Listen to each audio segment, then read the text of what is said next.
Une production de Citus Solutions, une entreprise canadienne qui conçoit des outils d'intelligence artificielle souveraine et de sécurité portés par une seule conviction: True North AI, une intelligence artificielle forte, libre et privée. Dans le film qui suit, vous entendrez l'histoire complète de Citus, version 2.0, le cadre canadien publié ouvertement pour gouverner l'intelligence artificielle à travers les exigences fédérales et provinciales. En 8 chapitres, nous parcourons le paysage réglementaire, juridiction par juridiction. Nous montrerons pourquoi les cadres mondiaux ne suffisent pas à eux seuls. Puis nous ouvrirons chaque composant du cadre, de son architecture à 3 couches jusqu'à son catalogue de 57 contrôles, avant de terminer par les coûts d'adoption, les démonstrations du cadre et ses limites.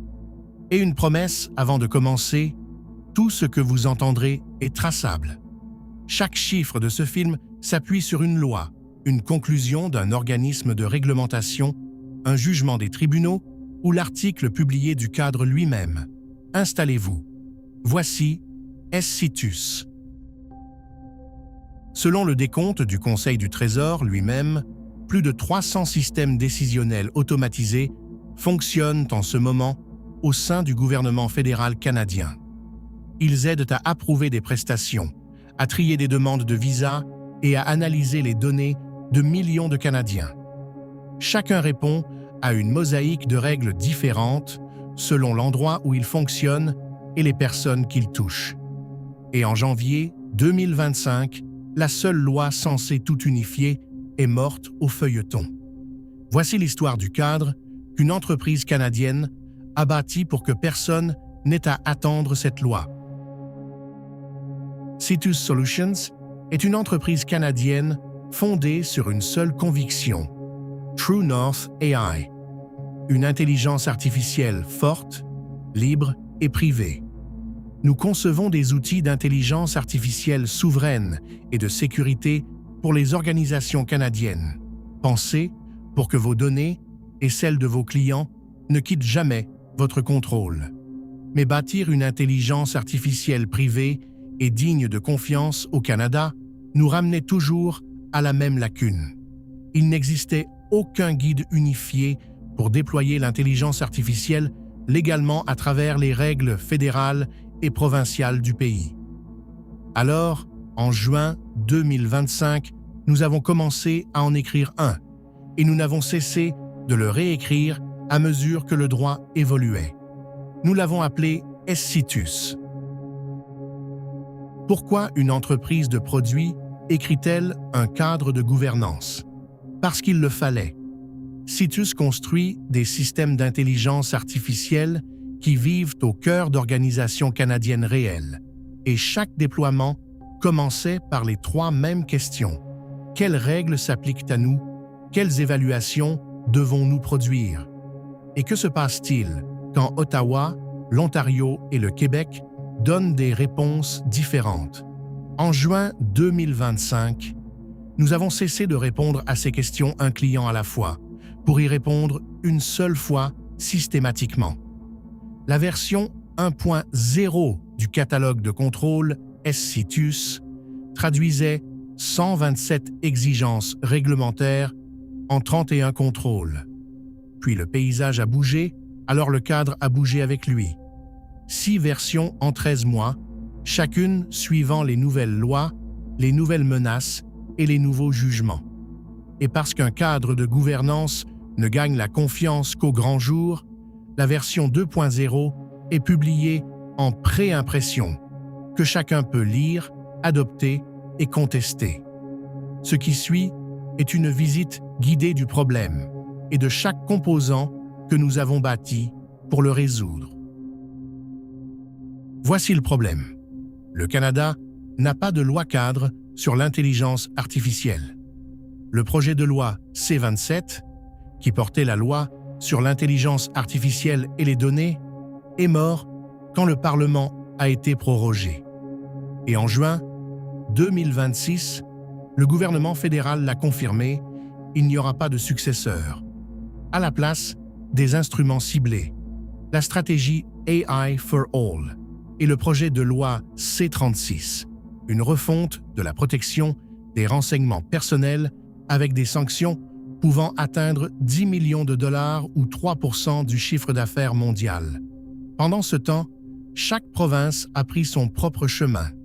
L'Ontario a adopté le projet de loi 194, le Québec applique la loi 25. L'Alberta a mis en vigueur les projets de loi 33 et 34. Le Manitoba a ajouté le projet de loi 51. La Colombie-Britannique gouverne par simple politique.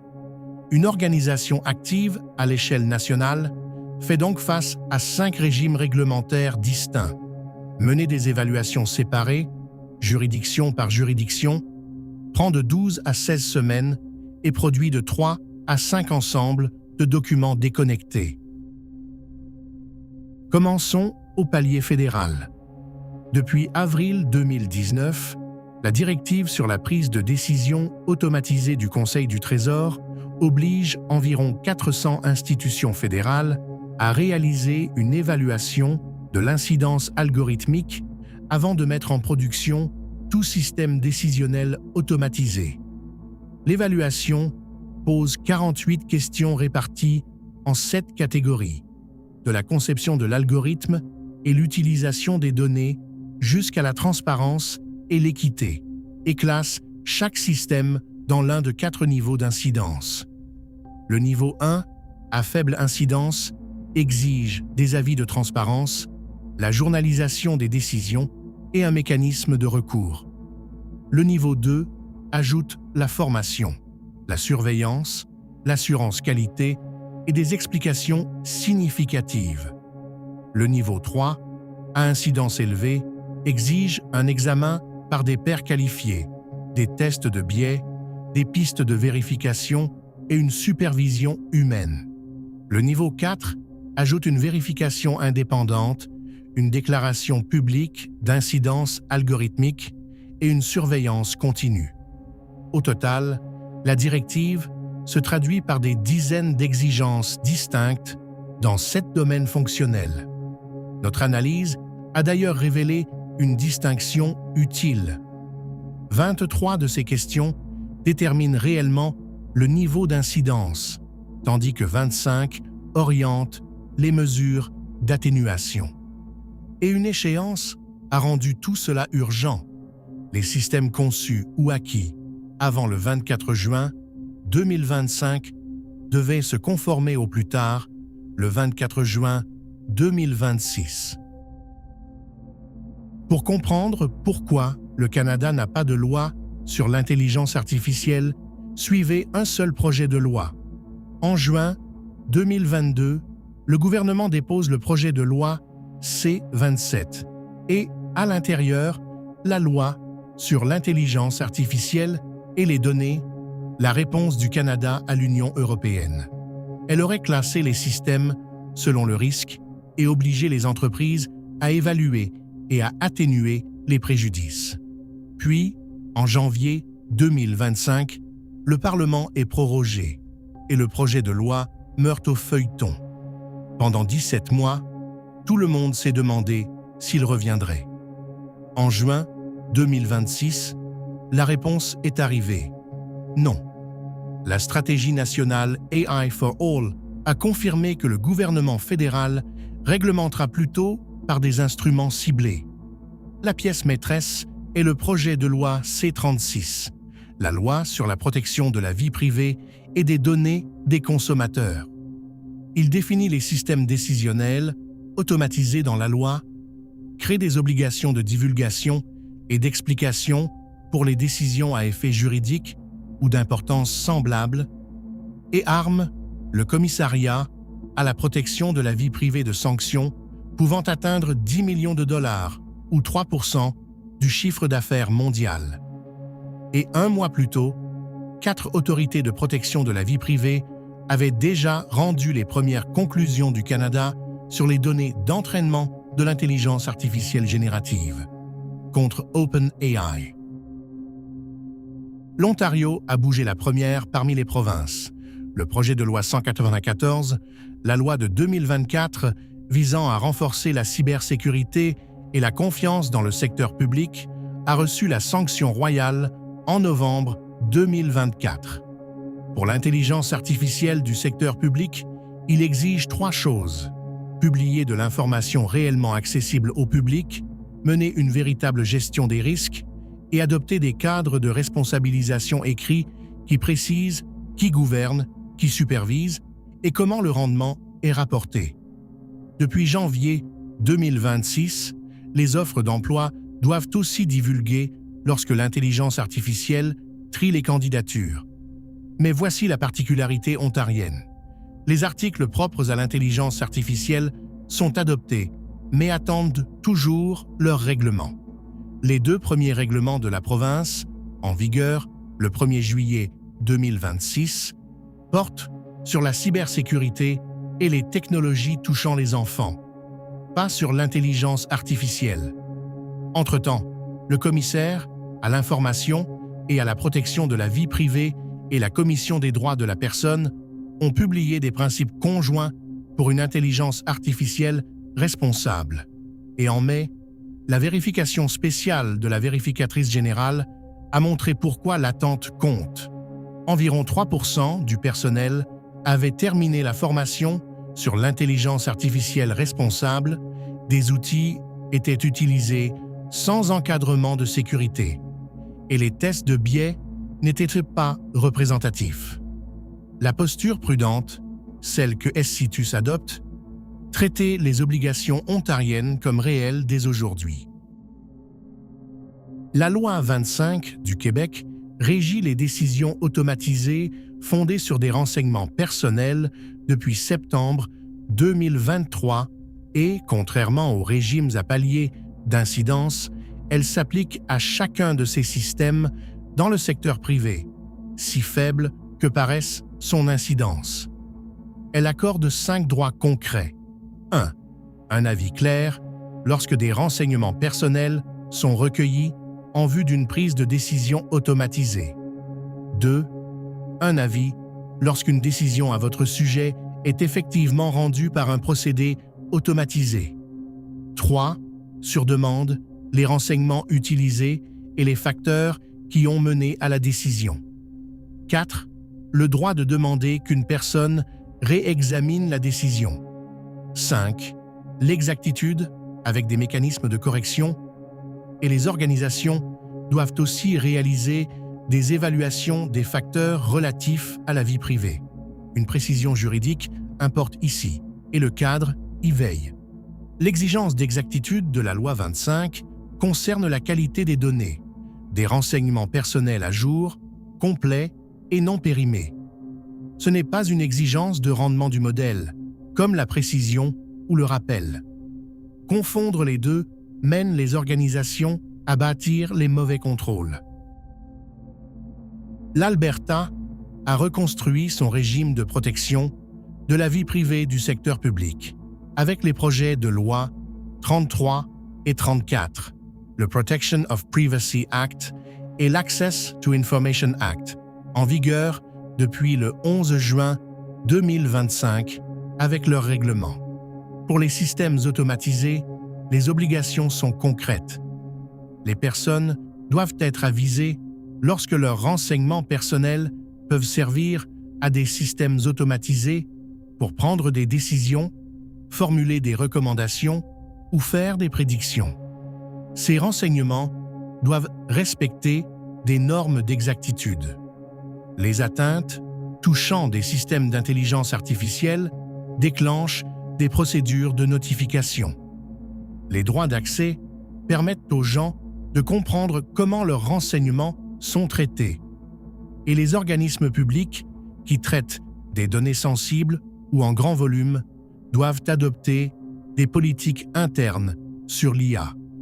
Le délai de grâce d'1 an pour les programmes de gestion de la protection de la vie privée a expiré en juin 2026. Ils sont désormais obligatoires. Mais notez le contraste. Contrairement à la loi 25 du Québec, la législation albertaine ne prévoit aucun droit explicite à une révision humaine et ses obligations de transparence sont plus légères. Et ce dossier bouge encore. L'Alberta a consulté sur la modernisation de sa loi du secteur privé jusqu'au printemps 2026 et son commissaire à l'information et à la protection de la vie privée a recommandé une loi albertaine autonome sur l'IA. À suivre. 2 autres provinces complètent le tableau, et elles ne pourraient pas être plus différentes. Le 1er juin 2026, le Manitoba est devenu la 2e province dotée d'une loi sur l'IA dans le secteur public. Le projet de loi 51, la loi sur la gouvernance de l'intelligence artificielle et de la cybersécurité dans le secteur public, s'applique au gouvernement, aux offices de la santé, aux universités, aux divisions scolaires et aux municipalités. Il exige la transparence sur l'usage de l'IA, des cadres de responsabilisation et de gestion des risques, une surveillance humaine et des normes de cybersécurité. Son compagnon, le projet de loi 49, a fait ce qu'aucune législature canadienne n'avait fait auparavant. Il a modifié la loi sur les pratiques commerciales pour interdire la tarification algorithmique personnalisée sans le consentement du consommateur, la première interdiction législative du genre au pays. La Colombie-Britannique, elle, n'a adopté aucune loi propre à l'IA. La province encadre l'IA du secteur public par des politiques. Sa politique sur l'utilisation de l'IA générative, son code de pratique numérique et les orientations de son commissaire à la vie privée, comme celle de janvier 2026 sur les scribes d'IA en santé. 2 provinces, 2 philosophies et une raison de plus pour laquelle une organisation nationale ne peut s'appuyer sur aucun règlement unique. Nous n'avons pas seulement décrit cette mosaïque, nous l'avons mesurée. Extraire chaque obligation de chaque juridiction donne 127 exigences distinctes. Comparez-les et un motif se dessine. 23 exigences se chevauchent carrément. Avis, transparence, révision humaine, documentation, surveillance, la même obligation dans un langage juridique différent. Beaucoup d'autres sont complémentaires. L'évaluation d'incidence fédérale est quantitative. L'évaluation québécoise porte sur la vie privée. Il faut les 2. Et les vrais conflits, 2 seulement, l'un se résout en mettant en œuvre les 2 mécanismes, l'autre en appliquant la règle la plus stricte. Autrement dit, le fardeau n'est pas la contradiction, c'est la duplication. Nous avons ensuite chiffré ce fardeau avec les données de 15 organisations. La conformité juridiction par juridiction prend de 12 à 16 semaines par système, environ 200 à 250 heures personne. Elle produit de 3 à 5 ensembles de documentation de 150 à 300 pages, dont le contenu se recoupe à 60 ou 70%. Et pourtant, 15% des exigences passent encore entre les mailles. L'expertise externe coûte de 45 à 75 000 $ par système. Et une organisation qui exploite 10 systèmes d'IA ou plus fait face à des coûts de conformité dépassant le demi-million de dollars par année. La duplication, à ce prix-là, est un défaut de conception. Cette analyse a produit de la théorie, pas seulement des tableaux. 3 principes de conception se généralisent à toute fédération fragmentée. Premièrement, harmoniser par une abstraction commune. Des langages juridiques divers cachent le plus souvent la même fonction de gouvernance. L'astuce, c'est une couche intermédiaire de contrôle, assez précis pour être mis en œuvre, assez généraux pour satisfaire plusieurs lois à la fois. Deuxièmement, hiérarchiser les contrôles par le risque, pas par la juridiction. Une organisation devrait mettre en œuvre un seul ensemble de contrôles par système, selon son niveau d'incidence. et non un ensemble par système et par juridiction. L'évaluation axée sur le risque couvre tout en 6 à 8 semaines, là où l'approche juridiction par juridiction en prenait 12 à 16, tout en manquant 15% des exigences. Troisièmement, la conformité prudente vaut mieux que l'obligation légale minimale. Se conformer à toutes les règles potentiellement applicables coûte moins cher que l'analyse constitutionnelle nécessaire pour prouver qu'on peut en ignorer une. L'analyse a aussi nommé les 4 conflits qu'aucune technologie ne peut résoudre. Transparence contre sécurité, test d'équité contre vie privée, définition d'équité mathématiquement incompatible et performance contre équité. Chacun exige une décision de gouvernance, prise par des personnes, documentée et défendable. Cette idée façonne tout ce que Citus fait ensuite. Un cadre mondial ne pourrait-il pas régler tout ça? Pas à lui seul. Le cadre de gestion des risques liés à l'IA du NIST est complet et flexible, mais il n'offre aucune méthodologie pour projeter ses fonctions sur la réglementation réelle d'un pays. Le règlement européen sur l'IA est juridiquement contraignant et précis, mais il a été conçu pour une seule juridiction unifiée.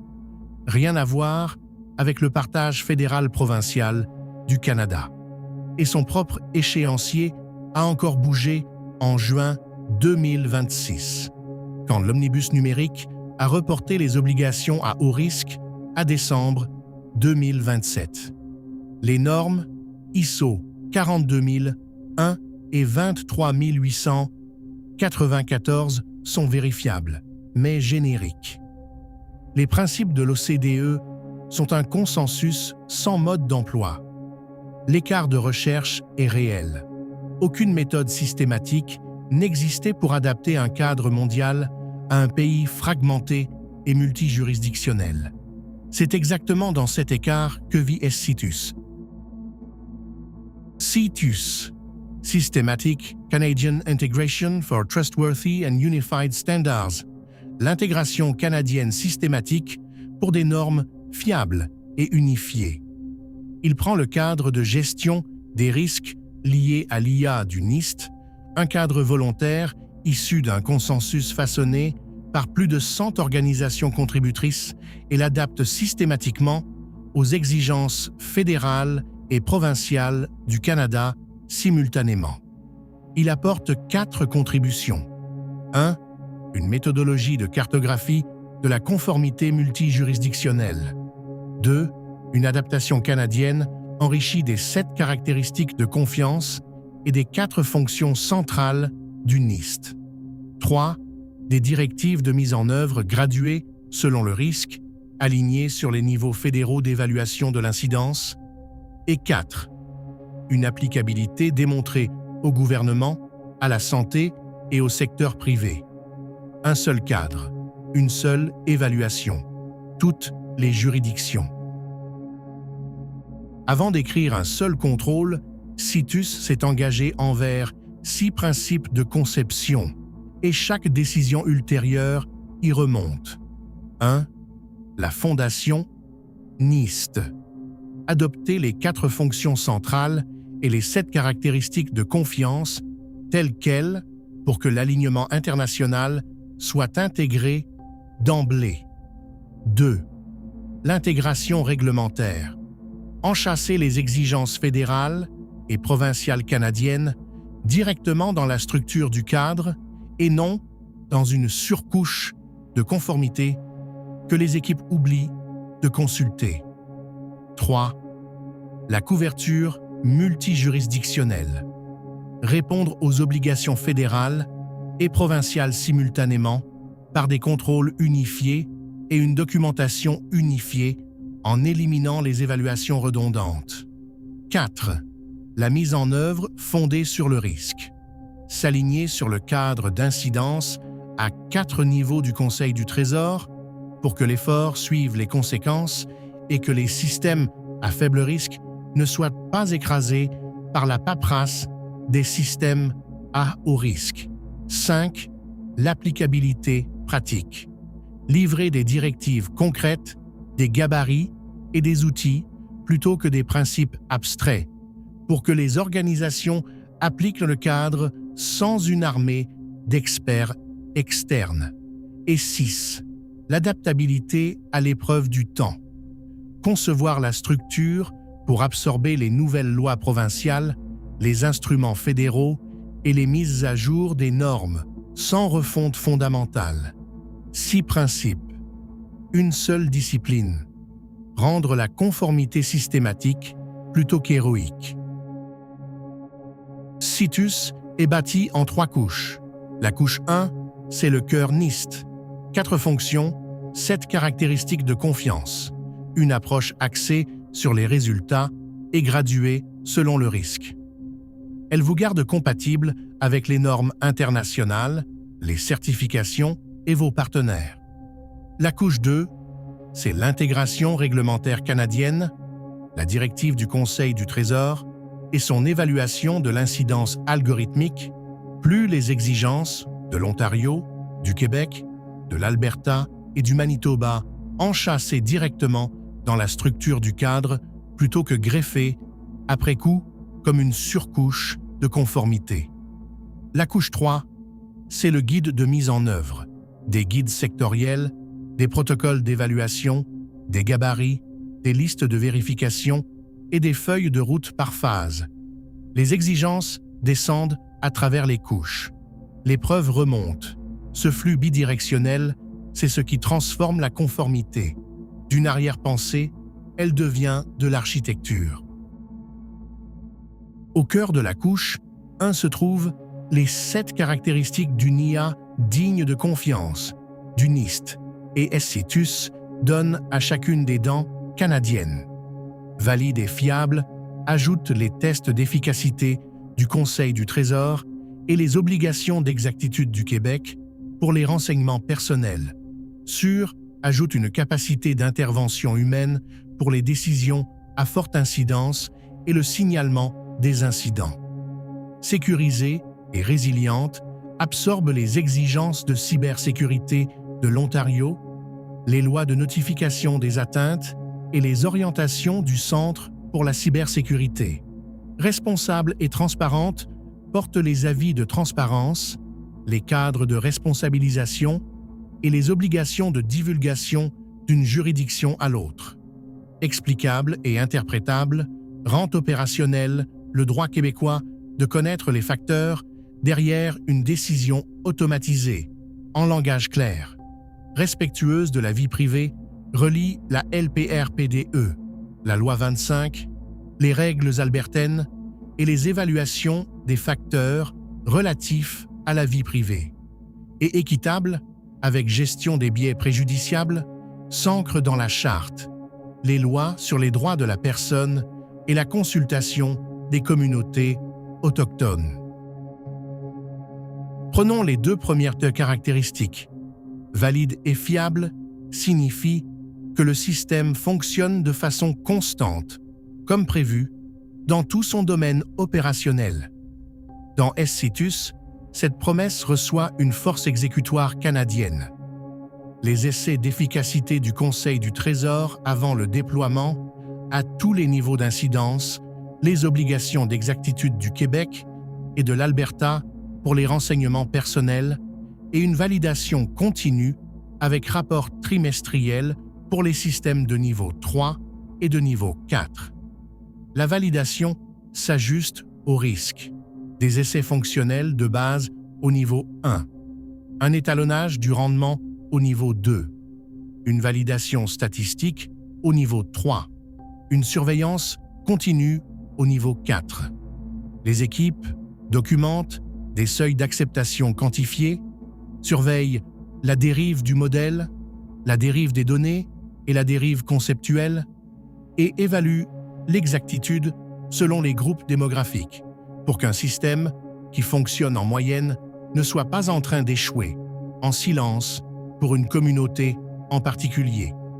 Sûr signifie que le système ne met en danger ni la vie, ni la santé, ni les biens, ni l'environnement. Le Canada y ajoute la capacité d'intervention humaine pour les décisions à forte incidence, l'accent mis par l'Ontario sur la sécurité publique et les règles de Santé Canada lorsque l'intelligence artificielle devient un instrument médical. La mise en œuvre exige des mécanismes à sûreté intégrés, une dégradation contrôlée, des procédures d'escalade claires et des essais de sécurité documentés qui couvrent les cas limites, les entrées adverses et les modes de défaillance. Les caractéristiques 3 et 4 portent le poids réglementaire le plus lourd. Sécurisée et résiliente signifie résister aux attaques et aux perturbations, et s'en remettre. La couche canadienne y rattache les exigences de cybersécurité du projet de loi 194 de l'Ontario pour l'intelligence artificielle du secteur public, les directives du Centre de la sécurité des télécommunications pour les institutions fédérales et les obligations d'avis en cas d'atteinte prévues par la LPRPDE, par la Loi 25 du Québec et par la législation de l'Alberta. La mise en œuvre, c'est la sécurité dès la conception, des tests d'intrusion, un balayage des vulnérabilités et des tests de robustesse adverse selon un calendrier. La sécurité de la chaîne d'approvisionnement pour les modèles et les dépendances, les contrôles d'accès, le chiffrement et les journaux de vérification, et des mécanismes de résilience avec des objectifs définis de temps et de points de reprise. Responsable et transparente, attribue des responsabilités claires et exige de la franchise sur ce que fait le système. Ici, SCITUS unifie les avis de transparence du Conseil du Trésor à tous les niveaux et les déclarations d'incidence au niveau 3 et 4, les cadres de responsabilisation de l'Ontario, la divulgation des décisions automatisées du Québec et les exigences d'avis de l'Alberta. Chaque décision importante laisse une piste de vérification. Les entrées, les sorties, la version du modèle, le score de confiance et toute intervention humaine. Et le recours est gradué.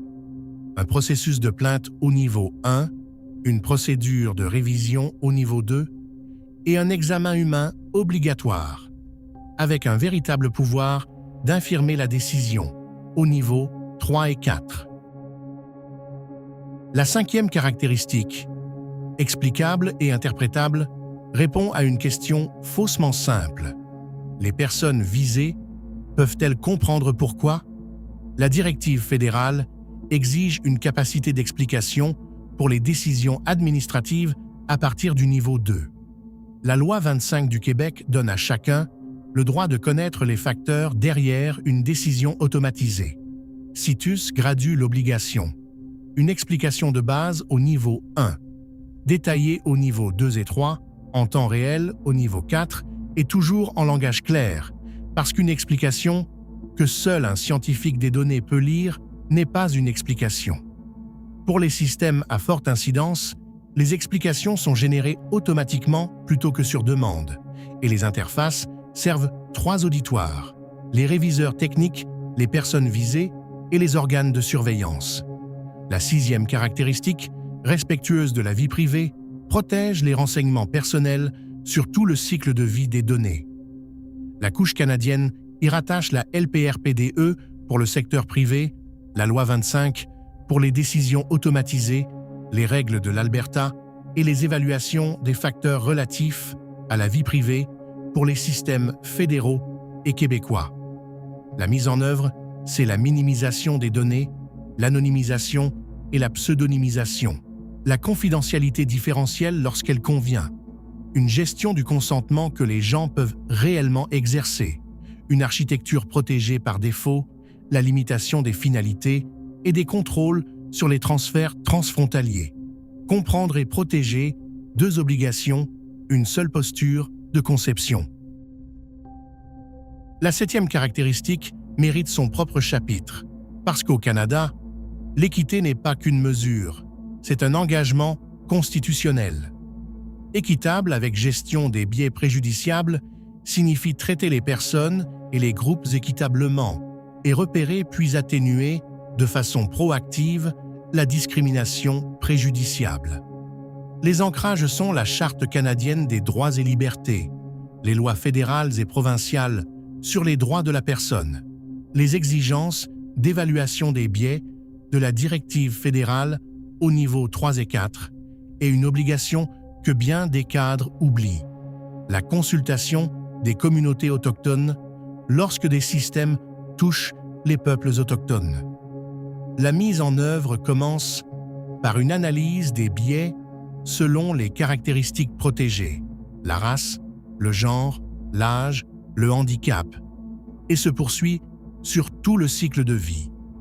Des essais, pendant le développement, avant le déploiement et en exploitation.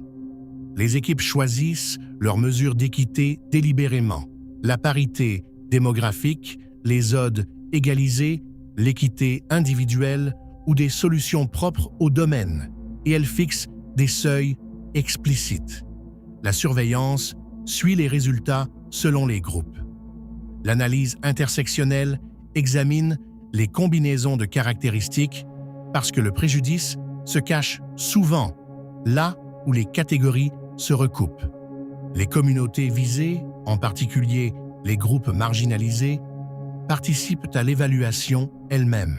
Et chaque mesure d'atténuation, de la collecte des données au post-traitement, est documentée, avec le risque résiduel qui demeure. Le travail quotidien s'organise autour des 4 fonctions centrales du NIST, chacune traversée d'exigences canadiennes. Govern établit les structures et la culture, un comité de gouvernance de l'intelligence artificielle, une surveillance au niveau du conseil d'administration, une suite complète de politiques et les cadres de responsabilisation qu'exige le projet de loi 194 de l'Ontario, y compris la capacité bilingue pour les institutions fédérales et la représentation autochtone lorsque des systèmes touchent les peuples autochtones. MAP cerne le contexte et le risque, l'inventaire de chaque système, la cartographie des parties prenantes et l'évaluation de l'incidence. Mesure teste ce qui compte, le rendement, les biais, l'explicabilité et la sécurité, à la profondeur qu'exige votre niveau d'incidence. Et Manage traite le risque en exploitation. Les avis de transparence, la surveillance humaine, la réponse aux incidents et le recours pour les personnes qu'une décision touche. Govern est le point de départ de Citus, parce que les échecs de gouvernance sont organisationnels avant d'être techniques. Le cadre demande un comité de gouvernance de l'intelligence artificielle avec une représentation véritablement transversale. La technique, le juridique, les affaires, l'éthique et les communautés visées elles-mêmes. Au-dessus, une surveillance, au niveau du conseil d'administration, assume l'appétit pour le risque et les grands investissements en intelligence artificielle, pendant qu'un chef de l'intelligence artificielle détient une véritable autorité pour mettre en œuvre le cadre, appuyé par un centre d'excellence. Le projet de loi 194 de l'Ontario fait du cadre de responsabilisation une attente légale. Citus vous fait donc documenter les rôles dans des matrices RACI, formaliser les pouvoirs décisionnels par des instruments de délégation, définir des indicateurs de rendement et mettre en place des procédures de rapport, de vérification et de révision internes et externes. Autour de tout cela, une suite de politiques essentielles. L'éthique de l'intelligence artificielle, la gestion des risques, la gouvernance des données, les lignes directrices d'approvisionnement, les procédures d'évaluation des tiers, la réponse aux incidents et des exigences de formation par rôle. Et 2 obligations proprement canadiennes logent au cœur même de la gouvernance. Les institutions fédérales doivent pouvoir gouverner dans les 2 langues officielles.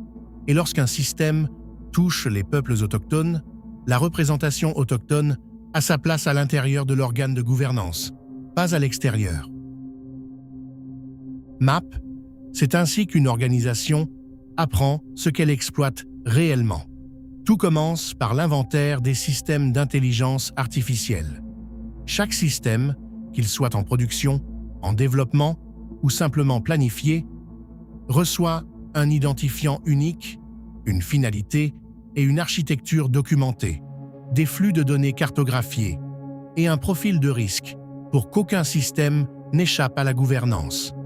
Ensuite, l'évaluation de l'incidence algorithmique s'intègre directement à la fonction.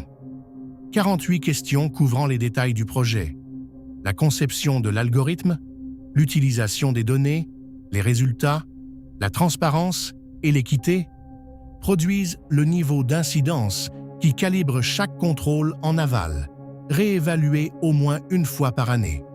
Vient ensuite la cartographie des compétences. S'agit-il d'une institution fédérale soumise à la directive, d'une entreprise privée régie par la loi fédérale sur la protection des renseignements personnels, d'un organisme public en Ontario, d'un traitement de renseignements personnels au Québec, d'activités en Alberta. Ajoutez les régulateurs sectoriels, Santé Canada pour les instruments médicaux, la surveillance financière pour les banques et le recueil de règles applicables s'assemble de lui-même. Enfin, l'identification des parties prenantes va au-delà des utilisateurs directs, jusqu'aux personnes visées par les décisions, aux populations vulnérables et aux communautés autochtones. Les livrables, un inventaire complet, des évaluations d'incidence, des matrices de conformité et des registres des risques vivants. Mesures. Ce sont les essais, l'évaluation, la vérification et la validation. Et dans Citus, leur rigueur est calibrée sur l'incidence. Au niveau 1, des essais fonctionnels standards, une vérification d'équité de base et des mesures mensuelles. Le niveau 2 ajoute les essais de cas limite et l'analyse de parité démographique chaque semaine. Le niveau 3 exige des essais poussés et adverses, des tests de billets complets sur plusieurs mesures, un examen par les pairs obligatoire et des mesures quotidiennes. Le niveau 4, ce sont des essais continus en production, une surveillance des biais en temps réel avec alerte et une vérification indépendante obligatoire.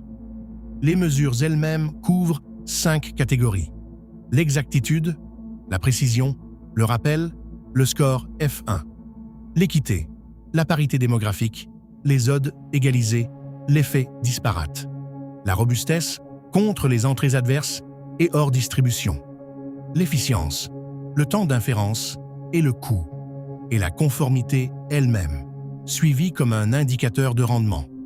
L'infrastructure de surveillance continue guette le trio des dérives, la dérive du modèle, la dérive des données et la dérive conceptuelle, déclenche des alertes automatisées dès qu'un seuil est franchi et alimente des tableaux de bord en temps réel.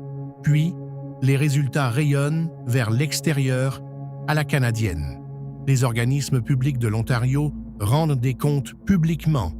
Le Québec garde des dossiers prêts pour sa commission d'accès à l'information. Les systèmes fédéraux produisent des rapports ministériels et les rapports de vérification de niveau 4 sont publiés. Manage, c'est là où la gouvernance rencontre une décision en direct sur une vraie personne. La surveillance humaine se gradue selon l'incidence. Au niveau 1, le système peut décider avec un échantillonnage périodique. Au niveau 2, le système recommande et un humain approuve. Au niveau 3, un humain décide chaque cas avant sa mise en œuvre, avec une révocation obligatoire et une piste de vérification.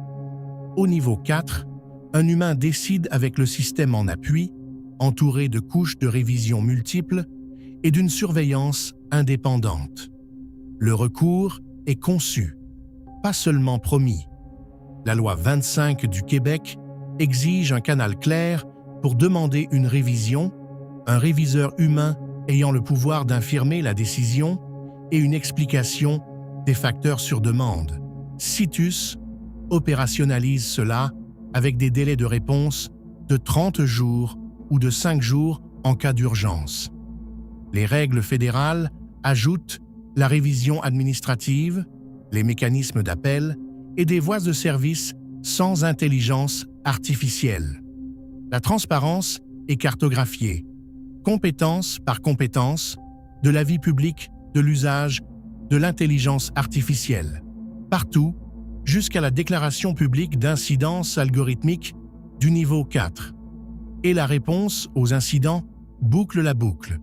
Détection, évaluation de la gravité, confinement, résolution, notification des personnes touchées et leçons retenues, y compris le signalement des atteintes lorsque le droit de la vie privée l'exige. Voici maintenant le cœur de Citus, la méthodologie de cartographie de la conformité. Première étape, l'extraction. On recense chaque exigence de chaque juridiction applicable, puis on la catégorise par fonction, par étape du cycle de vie et par niveau d'incidence. Deuxième étape, la comparaison. Les exigences se recoupent, se complètent ou s'opposent. Les recoupements se fondent en un seul contrôle unifié, comme un gabarit d'avis unique qui satisfait d'un coup les obligations de transparence fédérales, ontariennes, québécoises et albertaines. Les exigences complémentaires se combinent comme une évaluation de l'incidence algorithmique fédérale et une évaluation des facteurs relatifs à la vie privée du Québec menée en un seul processus. Et les conflits se résolvent par l'exigence la plus stricte. Troisième étape, la conception des contrôles. Chaque contrôle documente précisément les exigences auxquelles il répond, si bien qu'une source unique de vérité peut générer sur demande la documentation propre à chaque juridiction. Quatrième étape, la validation. Les matrices de conformité relient chaque exigence à son contrôle et à sa preuve, exposent les écarts et guident les correctifs. Le résultat, une seule évaluation intégrée qui satisfait le Conseil du Trésor, l'Ontario, le Québec et l'Alberta, en un seul passage. Prenons une seule obligation, la transparence, et regardons la méthodologie à l'œuvre.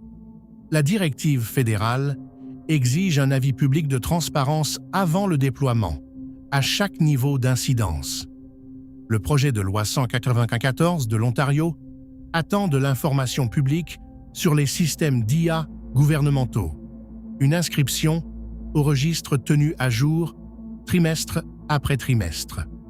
La loi 25 du Québec exige d'informer les personnes qu'une décision les concernant a été prise par traitement automatisé, avec une remise qu'on peut prouver.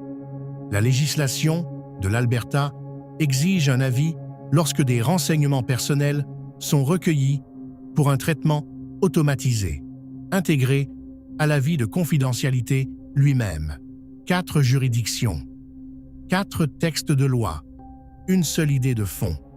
Citus met donc en place un seul contrôle d'avis unifié, un gabarit unique portant chaque élément propre à chaque juridiction, une seule source documentaire et des preuves cartographiées, ligne par ligne, l'avis publié sur le site Web, l'inscription au registre, l'avis de confidentialité, les confirmations de remise.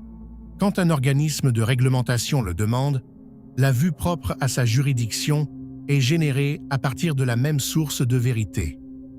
C'est toute la promesse du cadre, condensée en un seul artefact, un processus, 4 organismes satisfaits, rien en double et rien d'oublié. Tous les systèmes ne méritent-ils pas le même examen et Citus ne prétend pas le contraire. Le cadre adopte comme colonne vertébrale les 4 niveaux d'incidence du Conseil du Trésor, évalués au moyen de l'évaluation de l'incidence algorithmique fédérale. 48 questions, réparties en 7 catégories. Le niveau 1, à faible incidence, exige un avis de transparence, un recours et une documentation de base. Le niveau 2 ajoute la formation, l'assurance qualité, la surveillance et les explications.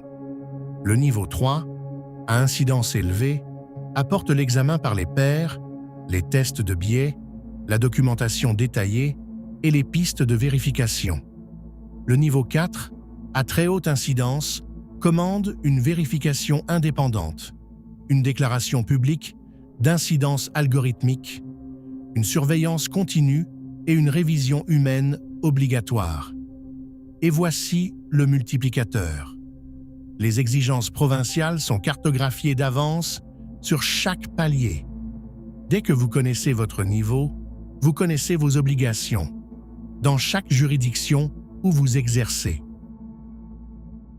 Comment teste-t-on concrètement les biais d'un système d'IA? Citus part d'une vérité mathématique inconfortable. Il existe 3 grandes familles de mesures d'équité. La parité démographique, des taux de résultats positifs égaux entre les groupes. Les odds égalisés, des taux de vrais positifs et de faux positifs égaux. Et la parité prédictive, des prédictions qui veulent dire la même chose pour chaque groupe. Les travaux de Tchouldeschova et de Kleinberg ont démontré que lorsque les taux de base diffèrent, aucun système ne peut satisfaire les 3 à la fois. Situs force donc le jugement de valeur à se faire au grand jour. Documenter la mesure choisie et pourquoi, associer les communautés concernées à ce choix, déclarer quand même les autres mesures et fixer des seuils d'écart explicites. Les tests se déroulent à 3 moments: pendant le développement, avant le déploiement, puis en continu en exploitation, avec une analyse intersectionnelle pour les combinaisons comme le genre et l'origine, pas seulement les attributs isolés. Et l'outillage est concret. Fairlearn de Microsoft ou AI Fairness 360 d'IBM, branché dans le pipeline de déploiement comme barrière automatisée. Dans l'exemple de l'immigration du document, un écart supérieur à 5 points de pourcentage bloque la mise en production et dépose un rapport directement au comité de gouvernance. Quand un système refuse un prêt à quelqu'un ou signale sa demande, le droit canadien exige de plus en plus une réponse à une seule question. Pourquoi? Citus apparit la méthode d'explication aux enjeux. CHAP, ancré dans la théorie des jeux, pour les décisions à hauts enjeux qui demandent une rigueur mathématique. LIME, pour des explications locales rapides, des modèles boîte noire à incidence modérée. Et les explications contrefactuelles, si votre revenu était 5 000 $ plus élevé, le prêt serait approuvé, qui correspondent directement au droit, prévu par la loi 25 du Québec, de connaître les facteurs ayant mené à une décision et qui donnent aux gens une prise concrète pour agir. La profondeur suit le niveau d'incidence. Niveau 1 et 2, des explications locales pour les décisions contestées. Niveau 3, une explication pour chaque décision, plus un portrait global du comportement du modèle. Niveau 4, une nette préférence pour les modèles intrinsèquement interprétables ou une validation rigoureuse, y compris des études auprès d'humains prouvant que les explications aident réellement à décider. Et chaque explication doit arriver en langage clair, parce que l'explication exigée par le Conseil du Trésor est due à la personne concernée, pas à un scientifique des données. Une IA digne de confiance doit aussi survivre au contact des adversaires. Le document catalogue 4 façons d'attaquer les modèles. L'évasion, des entrées façonnées pour tromper le système au moment de la décision. L'empoisonnement, des enregistrements malveillants glissés dans les données d'entraînement pour piéger le modèle. L'inversion de modèle, la reconstruction de données d'entraînement privées à partir du modèle lui-même. Et l'inférence d'appartenance, prouver que le dossier d'une personne précise faisait partie du jeu d'entraînement. Citus répond par des défenses en couche. L'entraînement adverse qui immunise les modèles en intégrant des patrons d'attaque à l'entraînement. La validation des entrées, qui signale les requêtes hors distribution avant qu'elles n'atteignent le modèle. Le durcissement du modèle, avec des défenses certifiées assorties de garanties mathématiques de robustesse. Et la surveillance continue des patrons d'entrée inhabituels. Les obligations suivent l'incidence. Dès le niveau 2, les tests de robustesse face aux attaques adverses sont obligatoires. Au niveau 3 et 4, les défenses déployées doivent être proportionnelles à une évaluation documentée de la menace, nommant les vecteurs d'attaque qui comptent vraiment pour votre système. Dans le scénario fédéral de l'immigration, cela signifie un entraînement adverse sur les schémas de fraude connus et une traçabilité de provenance pour chaque source de données, parce qu'un attaquant capable de déjouer le modèle de triage peut déjouer la frontière. Un modèle juste et précis, le jour de son lancement, ne le restera pas tout seul. Les populations bougent, l'économie tourne, les comportements s'adaptent. Le document nomme 3 formes de dérive. Le décalage des covariables, quand les entrées changent, la démographie des demandeurs se déplace. La dérive conceptuelle, quand la relation elle-même change, la conjoncture économique redéfinit ce qu'est la solvabilité. Et le décalage des étiquettes, quand les résultats changent, les tentatives de fraude bondissent. Citus câble la détection dans l'exploitation quotidienne. Prometheus et Grafana suivent dans le temps la précision, les distributions de prédiction, les taux de révision humaine et l'issue des appels, pendant qu'Evidently AI exécute des tests statistiques, comme Kolmogorov-Smirnov contre une fenêtre de référence fiable. Et l'échelle d'alerte est explicite.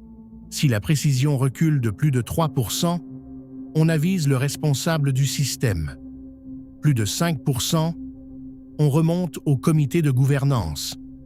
Une dérive confirmée déclenche une réévaluation complète du niveau d'incidence et tout écart de biais au-delà du seuil déclenche une enquête immédiate. À partir du niveau d'incidence 2, la détection de la dérive est obligatoire et les systèmes de niveau 3 et 4 doivent au comité de gouvernance un rapport de dérive chaque trimestre. Les contrôles ne comptent que si vous pouvez les prouver. SCITUS spécifie donc une colonne vertébrale de conformité. En son centre se trouve un inventaire des systèmes d'IA, où chaque système porte un schéma minimal, sa finalité, son niveau d'incidence, son responsable désigné nommément, les juridictions qu'il touche et l'état à jour de chaque contrôle, chacun relié à sa preuve. Les petites organisations peuvent faire tourner cela sur des outils aussi légers que Airtable ou Notion pour quelques milliers de dollars par année.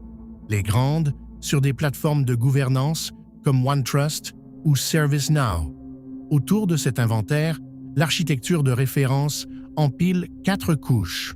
Une couche de gouvernance, comité, politique, supervision, une couche de suivi de la conformité, état des contrôles, preuves, vérification.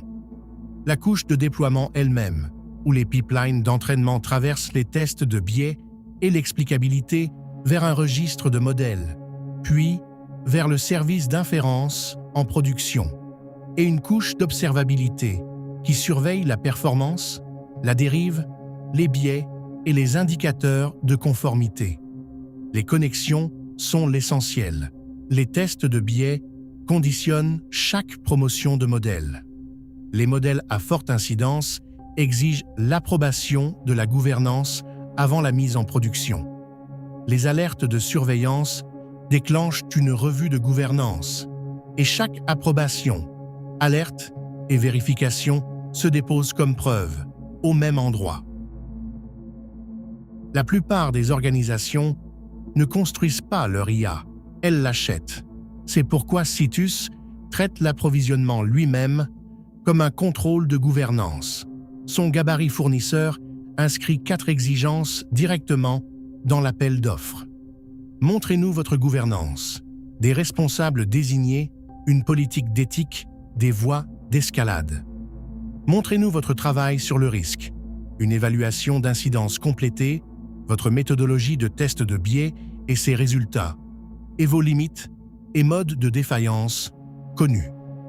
Montrez-nous vos contrôles techniques, des mesures de performance stratifiées par groupe démographique, la surveillance et un mécanisme d'explication pour chaque décision. Et montrez-nous la transparence et le recours, y compris un préavis de 30 jours avant tout changement de modèle qui modifie la logique décisionnelle. Le contrat verrouille ensuite le tout. Droit de vérification annuel, entente de niveau de service sur l'exactitude et l'équité, clause de traitement des données conforme à la LPRPDE et à la loi 25 et responsabilité du fournisseur pour les résultats discriminatoires causés par ses défauts. Chaque fournisseur est noté sur 100 points, 25 pour chacun des volets.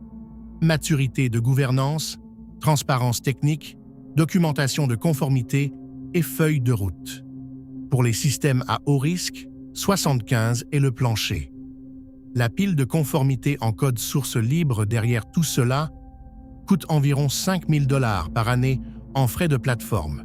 Ce que SCITUS ajoute, c'est l'obligation de s'en servir. Parce que le paysage ne cesse de bouger, SCITUS est livré sous forme de catalogue de contrôle versionné. Et l'histoire du catalogue raconte tout. Juin 2025, version 1. 31 contrôles couvrant 127 exigences. Puis la robustesse face aux attaques adverses et la provenance du contenu. La sécurité de l'IA agentique et la prévention de l'empoisonnement des données. La sécurité des invites systèmes et un parcours allégé pour les petites entreprises. L'intégrité des déploiements et la surveillance humaine. 53 contrôles en février 2026. La version 2.0, en juillet 2026, porte le total à 57, avec 4 nouveaux contrôles, chacun traçable jusqu'à une source primaire. TDG1, la gouvernance des données d'entraînement, naît des premières conclusions réglementaires canadiennes sur les données d'entraînement de l'IA générative rendues contre OpenAI en mai 2026. AGT1, l'identité des agents et l'autorisation déléguée, issue de l'orientation du groupe des 5 sur l'IA agentique, co-signé par le Centre canadien pour la cybersécurité, et de l'initiative du NIST sur les normes des agents. AGT2, la sécurité de la chaîne d'outils agentiques, en réponse à la vague d'exploitation des chaînes d'outils et du protocole MCP de cette année. SUP1, l'intégrité de la chaîne d'approvisionnement de l'IA. Artefacts de modèles signés, nomenclature d'IA, surveillance des registres. 9 autres contrôles ont été renforcés, intégrant le projet de loi C-36, les nouvelles lois du Manitoba et les décisions judiciaires de 2026 selon lesquelles l'IA peut assister, mais jamais mener, l'adjudication. Le 6 mai 2026, les 4 autorités canadiennes de protection de la vie privée, fédérale, Québec, Colombie-Britannique et Alberta, rendent leurs premières conclusions conjointes sur la façon dont un grand modèle de langage a été entraîné. La mise en cause, OpenAI. Les conclusions, le moissonnage de renseignements personnels accessibles au public pour entraîner un modèle était d'une portée excessive. Le consentement implicite a été rejeté. Personne ne peut raisonnablement s'attendre à ce que ces publications publiques servent à entraîner des modèles d'IA. La transparence était insuffisante et les obligations d'exactitude n'ont pas été respectées. L'affaire s'est réglée sur des engagements, filtrer et masquer les renseignements identificatoires dans les pipelines d'entraînement et publier des divulgations sur les pratiques canadiennes. Ces conclusions constituent désormais la norme canadienne de facto pour les données d'entraînement et la version 2 de CITUS les transforme en contrôle TDG1, gouvernance et provenance des données d'entraînement. 6 critères pondérés, un fondement licite documenté pour la collecte avec une analyse des attentes raisonnables pour les sources moissonnées, un filtrage des renseignements sensibles à l'efficacité testée, une évaluation de proportionnalité avant toute collecte à grande échelle, des registres de provenance en matière de propriété intellectuelle pour les corpus d'entraînement, un dépistage de l'empoisonnement sur chaque lot ingéré, parce que la recherche montre qu'environ 250 documents empoisonnés suffisent à piéger un modèle, quelle que soit la taille du corpus, et une transparence publique sur les sources et les pratiques. 2026 est l'année où les agents d'IA ont reçu leur papier d'identité. Le 1er mai, la première orientation multinationale de sécurité pour l'IA agentique, Careful Adoption of Agentic AI Services, a été co-signée par le Centre canadien pour la cybersécurité aux côtés de ses homologues du groupe des 5. Son attente de base, chaque agent porte une identité vérifiée, ancrée cryptographiquement avec des justificatifs de courte durée. L'initiative du NIST sur les normes des agents d'IA a fait de l'authentification des agents une priorité nationale de normalisation. Et en mars, une compétition gouvernementale d'attaques simulées a compromis les 13 modèles de pointe dans des scénarios agentiques. La preuve que lorsque les défenses au niveau du modèle échouent, l'identité et le cadrage de l'autorité deviennent la couche de confinement. Le contrôle SCITUS AGT1 rend tout cela gouvernable. Chaque instance d'agent reçoit une identité unique et vérifiable, distincte de son mandant humain et des autres agents. Les justificatifs sont de courte durée et à portée limitée. Aucun secret statique enfoui dans les configurations. L'autorité déléguée est explicitement bornée. Le pouvoir d'un agent est un sous-ensemble documenté de celui de son mandant. Les interactions entre agents utilisent des manifestes signés. Les chaînes de délégation sont journalisées et vérifiables. Qui a autorisé quel agent, avec quelle portée et quand. Et un agent compromis peut être révoqué immédiatement, sans redéployer le système. Pendant que les agents recevaient des identités, les attaquants s'en prenaient à leurs outils. La première moitié de 2026 a produit une vague d'exploitation documentée contre la chaîne d'outils des agents. Une faille systémique d'exécution de commandes dans les trousses officielles du protocole Modèle Contexte Protocol dans 4 langages de programmation aurait laissé, selon des rapports, environ 200 000 instances vulnérables. Microsoft a averti que des descriptions d'outils empoisonnés, les métadonnées qu'un agent lit avant d'appeler un outil, peuvent discrètement pousser un agent à exfiltrer des données. Des serveurs d'outils piégés ont atteint des registres légitimes. Et Mitre a catalogué la première campagne d'espionnage orchestrée par une IA. Citus répond avec le contrôle AGT2, la sécurité de la chaîne d'outils agentique. Les serveurs d'outils sont vérifiés et inscrits sur liste d'autorisation avant qu'un agent puisse s'y connecter.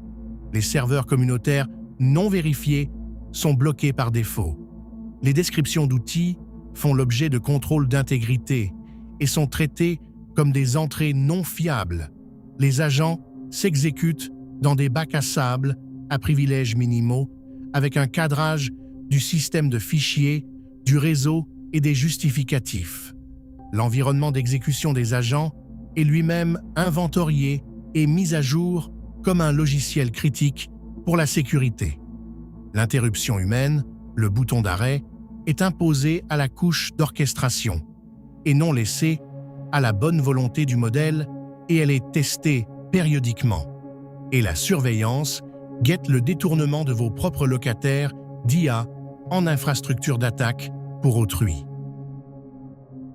La chaîne d'approvisionnement de l'IA a échoué, comme échouent toujours les chaînes d'approvisionnement logicielles.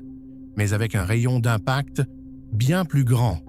En 2026, une vulnérabilité dans une bibliothèque de modèles largement utilisée a permis à des fichiers de modèles malveillants d'exécuter du code. Quand des comptes sont supprimés sur les registres de modèles, leurs noms peuvent être réenregistrés. Un modèle populaire téléchargé par son nom peut donc devenir, silencieusement, des poids contrôlés par un attaquant. Et des paquets compromis ont ciblé à grande échelle les justificatifs des services d'IA.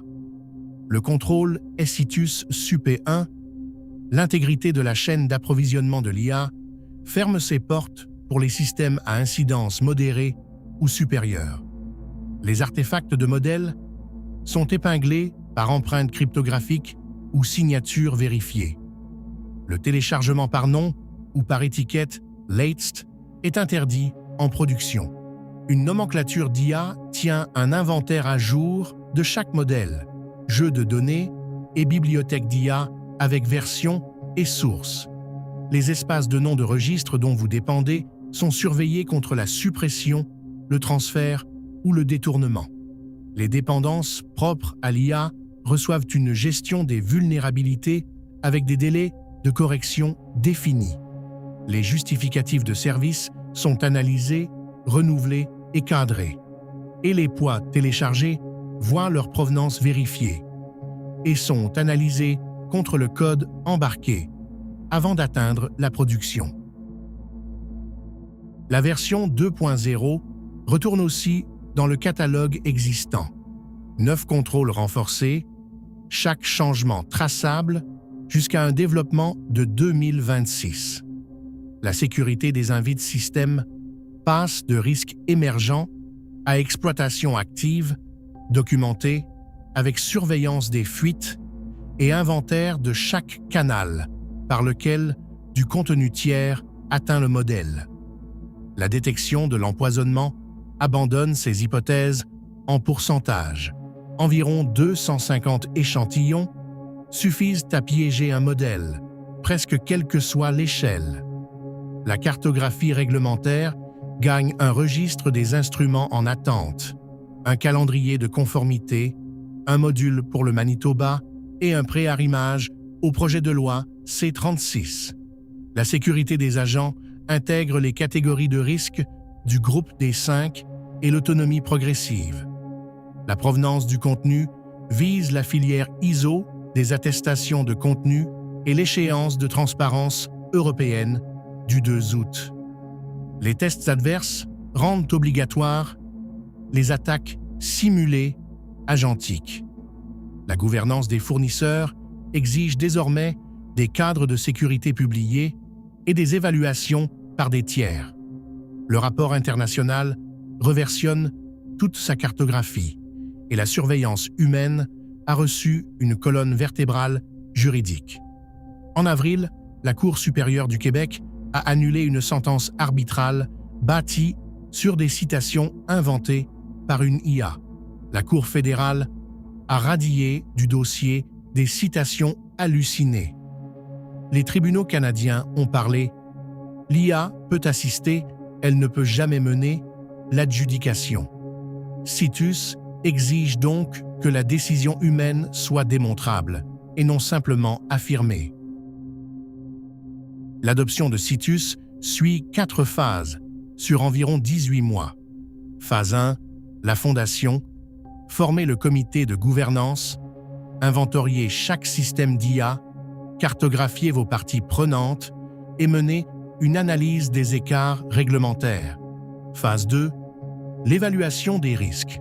Compléter les évaluations de l'incidence algorithmique, valider les niveaux d'incidence et déterminer quelles juridictions s'appliquent à chaque système. Phase 3, la mise en œuvre des contrôles. Déployer la surveillance, les tests de biais, les portails de transparence et la formation avec les gabarits et les listes de vérification du cadre qui font le gros du travail. Phase 4, l'optimisation. Automatiser les évaluations, rationaliser les flux de travail et s'améliorer en continu. En cours de route, le protocole d'évaluation SITUS AIA et les matrices de conformité prêtes à l'emploi, gardent le processus honnête, parce qu'un cadre qu'on ne peut pas opérer n'est qu'un PDF. Alors, combien coûte réellement l'adoption?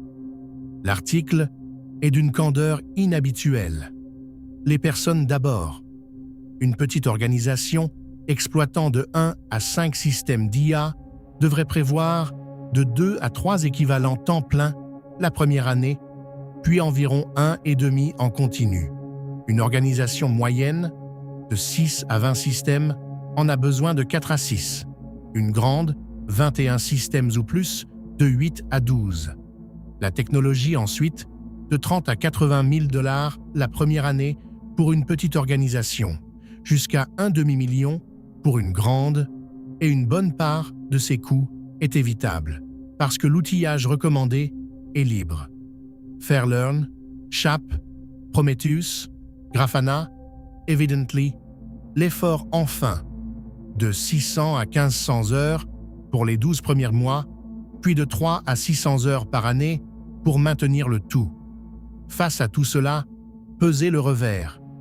La loi 25 du Québec autorise des sanctions pénales pouvant atteindre 4% du chiffre d'affaires mondial, ou 25 millions de dollars. Et la plus grande économie est structurelle.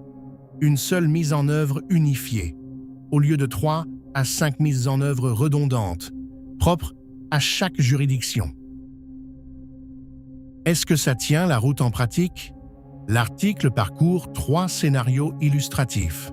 Premier scénario, un système fédéral d'immigration qui trie les demandes de visa au niveau d'incidence 3, où Essitus unifie l'évaluation de l'incidence algorithmique, l'examen par les pairs, les tests de biais entre groupes démographiques et les obligations de transparence publique.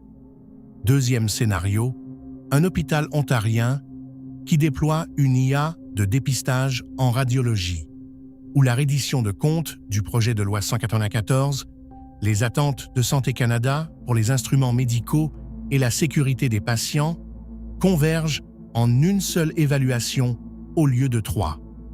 Troisième scénario, un système québécois d'embauche du secteur privé où les droits de la loi 25 en matière de décision automatisée, les avis et la révision humaine sont intégrés dès le premier jour. 3 secteurs, 3 juridictions, un seul cadre et un seul ensemble de documentation. Le premier scénario illustratif est fédéral, un ministère de l'immigration qui utilise l'IA pour trier environ 2 millions de demandes de visa par année provenant de plus de 200 pays dans les 2 langues officielles. L'évaluation de l'incidence aboutit au niveau 3, incidence élevée. Essitus structure tout ce qui suit. La gouvernance, un conseil d'éthique de l'IA avec des conseillers externes et une formation spécialisée pour les agents des visas. La cartographie, 15 groupes de parties prenantes et 23 scénarios de risques distincts, documentés.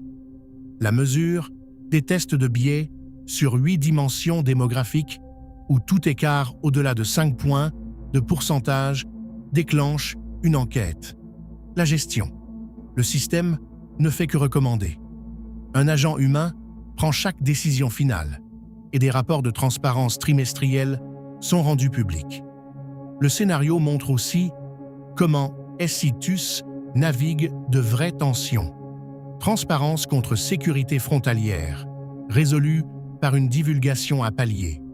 Test de biais contre droit de la vie privée, divulgation volontaire, variable de substitution, données synthétiques et audit indépendant. Quelle définition de l'équité? Les odes égalisées, choisies par une analyse structurée des parties prenantes et du droit. Et exactitude contre équité.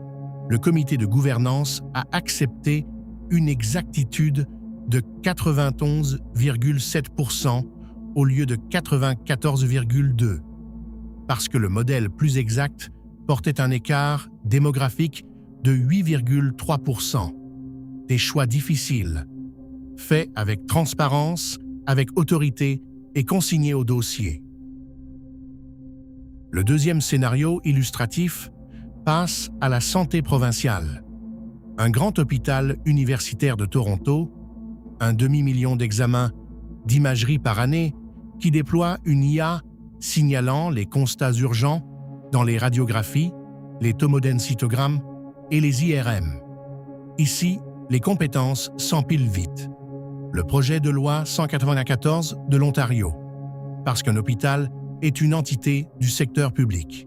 Les exigences de Santé Canada pour les instruments médicaux de classe 3, parce qu'il s'agit d'un logiciel diagnostic. Le droit de la vie privée, fédéral et provincial, et les normes professionnelles médicales, parce qu'un radiologiste demeure responsable de chaque lecture. La cartographie de conformité a trouvé les chevauchements. L'évaluation des risques de l'Ontario s'intègre à la gestion des risques de Santé Canada. Le cadre de responsabilisation sert aussi de système de gestion de la qualité. Un seul ensemble de documents sert tous les organismes de réglementation. L'estimation, 6 semaines pour l'évaluation intégrée contre 16 semaines pour des évaluations séparées. La mesure a porté le poids clinique.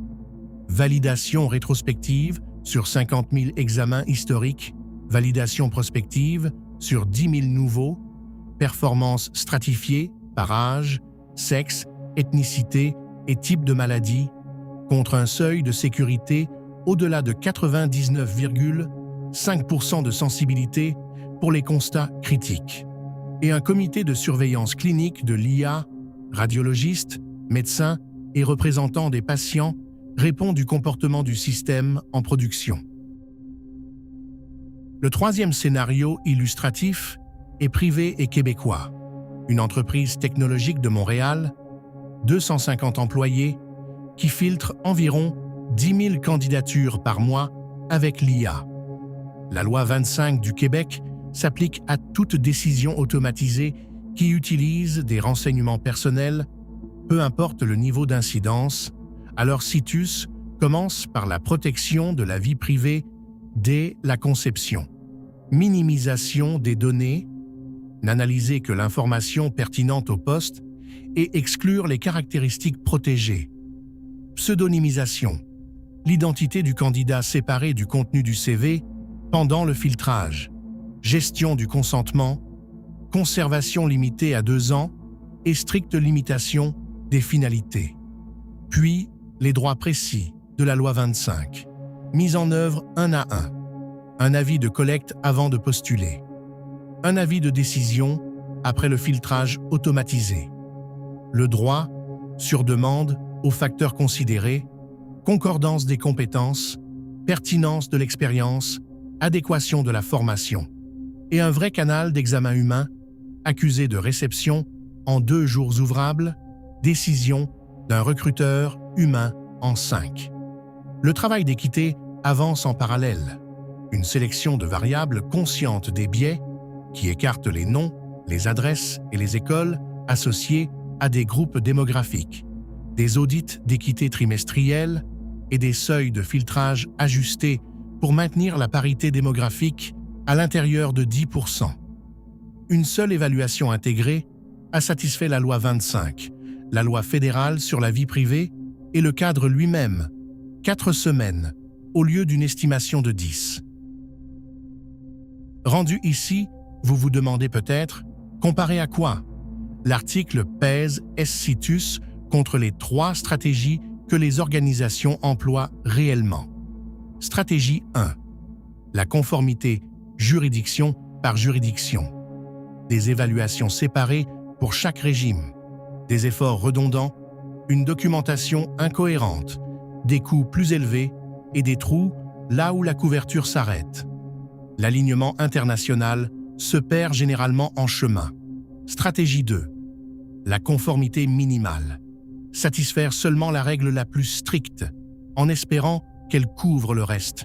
Elle ne le couvre pas. La loi 25 du Québec exige un avis de décision automatisé, même pour les systèmes à faible incidence. La rigueur générale rate donc quand même des obligations propres à chaque juridiction et attire l'attention des régulateurs. Stratégie 3. Attendre la clarté réglementaire. On sacrifie l'innovation, on retarde les bénéfices pour les personnes que ces systèmes servent, on laisse proliférer des systèmes intérimaires sans gouvernance. Et l'harmonisation pourrait tout simplement ne jamais venir. Face à cela, Citus offre une évaluation unifiée plutôt que fragmentée, une couverture systématique plutôt qu'improvisée, une mise en œuvre structurée plutôt que sans repère et un alignement international préservé. Et l'article reste honnête sur sa portée. Il nomme ses propres lacunes, la souveraineté des données autochtones, la qualité de l'IA en langue française, les règles municipales et les inscrits aux versions futures. Quand on ramène tout à l'essentiel, la discussion de l'article aboutit à 4 constats. Constat 1. La cartographie de conformité multijuridictionnelle réduit le fardeau tout en améliorant la couverture. Des contrôles unifiés et une documentation réutilisable ne font pas qu'économiser des efforts. Ils préviennent les trous que laisse le travail juridiction par juridiction. Constat 2. La gradation fondée sur le risque rend la conformité proportionnelle. Les contrôles passent de l'essentiel au niveau 1 à l'exhaustif au niveau 4, si bien que les organisations ne surconstruisent pas pour des outils à faible risque, ni ne sous-protègent des systèmes à forte incidence. Les règles du Québec s'appliquent à tous les niveaux. Celles de l'Ontario pèsent surtout au sommet, et la gradation absorbe les deux. Constat 3. Le cadre de gestion des risques liés à l'IA du NIST est une fondation efficace pour l'adaptation nationale. Sa structure souple, axée sur les résultats, a accueilli l'intégration canadienne sans modification fondamentale. Les 7 caractéristiques et les 4 fonctions ont organisé naturellement les exigences du Canada, tout en préservant l'alignement international dont les opérateurs mondiaux ont besoin. Constat 4. C'est le guide pratique qui décide si un cadre est utilisé. Protocole d'évaluation, matrice de conformité, gabarit de documentation et exemples sectoriels. Voilà ce qui sépare un système de gouvernance qui fonctionne d'une déclaration de bonnes intentions. Un cadre digne de confiance vous dit où il est faible, et l'article énumère 7 limites sans détourner le regard. 1. La volatilité réglementaire. Le projet de loi C-36 peut changer avant son adoption, et les règlements ontariens sur l'IA, comme la proclamation du Manitoba, restent à venir. Le catalogue versionné et son registre des instruments en attente existent précisément pour absorber cela. 2. La complexité de mise en œuvre. Les petites organisations peuvent avoir du mal, et c'est pourquoi un parcours simplifié pour les PME compte. 3. Une démonstration, pas une validation empirique. Les scénarios sont conceptuels, et l'efficacité réelle exige encore des déploiements mesurés sur le terrain. 4. La généralisabilité. Citus est bâti pour le Canada. D'autres systèmes fédéraux exigeront une adaptation. 5. La profondeur sectorielle. La santé et les services financiers méritent des profils dédiés. 6. L'IA générative et agentique avance plus vite que n'importe quel cycle de publication. Quand des exercices d'intrusion ont compromis les 13 modèles de pointe évalués dans des scénarios agentiques, on a vu à quelle vitesse de nouvelles classes de menaces émergent. Le cycle de catalogue à peu près trimestriel est la contre-mesure, pas le remède. 7. L'outillage. L'évaluation reste aujourd'hui manuelle. L'automatisation est sur la feuille de route. Une telle honnêteté n'est pas une faiblesse, c'est une méthode. La méthodologie a été bâtie pour le Canada, mais la fragmentation n'est pas un monopole canadien. L'article cartographie 3 contextes où la même approche se transfère. Les États-Unis, où les règles des États divergent déjà, la Californie sur la transparence de l'IA, New York sur l'embauche, l'Illinois sur la biométrie, le Colorado sur les audits de biais, l'Utah avec son propre cadre. L'Australie, dont la structure fédérale étatique pourrait se fragmenter comme celle du Canada, et où adopter tôt une approche unifiée l'empêcherait. Et l'Union européenne, où les États membres conservent une marge de mise en œuvre autour du tronc commun de la loi sur l'IA. Ce qui voyage, c'est la méthode. Extraire les exigences, repérer les chevauchements et les conflits, concevoir des contrôles unifiés, valider la couverture. La feuille de route est tout aussi concrète. À court terme, la validation longitudinale des profils sectoriels pour la santé et les services financiers, une édition simplifiée pour les petites entreprises et un outillage d'évaluation automatisé. À moyen terme, suivre le projet de loi C-36, les règlements de l'Ontario et la proclamation du Manitoba dans le catalogue, plus des adaptations internationales. À long terme, contribuer à une norme nationale, un programme de certification et une communauté de pratique. Un cadre, autrement dit, qui entend survivre à son numéro de version. Comment tout cela a-t-il été fait, concrètement? L'article se termine par une déclaration que la plupart des articles n'incluent pas. Le cadre a commencé par une analyse systématique du contenu réglementaire à l'été 2025. 127 exigences distinctes, extraites ligne par ligne de 5 juridictions, codées par fonction et mises en correspondance avec le cadre du NIST par comparaison structurée. Chaque correspondance validée par des revues itératives. En septembre, des juristes, des praticiens de l'apprentissage automatique et des responsables de la gouvernance publique ont examiné la conception. Chaque scénario est étiqueté pour ce qu'il est. Illustratif, pas un déploiement réel. Et l'auteur divulgue ses outils. Des assistants d'écriture par IA ont aidé pour la grammaire, la structure, la synthèse documentaire et les premières ébauches de passages explicatifs. La conception du cadre, les correspondances réglementaires, les spécifications de contrôle et chaque conclusion demeurent un travail humain original, vérifié contre des sources primaires. Les affirmations invérifiables ont été retranchées. Les citations hypothétiques des premières ébauches ont été retirées. La raison est simple. La transparence méthodologique renforce l'intégrité savante au lieu de l'affaiblir. Nous vous disons exactement comment cela a été fait pour que vous puissiez en juger honnêtement. Citus version 2.0 est publié en prépublication ouverte sous licence Creative Commons parce que le déficit de gouvernance de l'IA au Canada ne se comblera pas derrière un mur payant. 57 contrôles, 6 modules juridictionnels.